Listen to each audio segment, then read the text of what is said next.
ভাই শোনো, তোমাদেরকেই বলতেছি, বাবা বাইক কিনে দিয়েছে বা বন্ধুর বাইক নিয়ে তুমি যে ফুল স্পিডে বাইক চালাইবা, এসব করলে হবে না ভাই।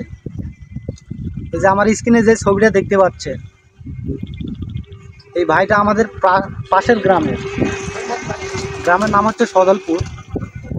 ভাইয়ের নামটা হচ্ছে নিরঞ্জন পাহাড়। তিনিও আমাদের সাথে চলাফেরা করতো, কিন্তু হঠাৎ করে তিনি গত কালকে তিনি মারা গিয়েছেন বাইক অ্যাক্সিডেন্ট করে।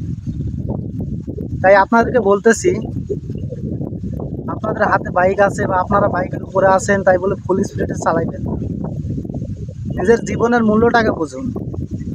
আপনি যদি নিজের জীবনটাকে যদি বড় মনে করেন, তাহলে আপনি বুঝবেন হয়তো আজকে তুমি বাইক চালাইতে জোরে, কালকে হয়তো হঠাৎ করে তুমি বাইক অ্যাক্সিডেন্টে মারা গেল। তোমার আত্মীয় স্বজন আছে, তোমার ফ্যামিলি আছে, এসবের দায়িত্ব কে নিবে?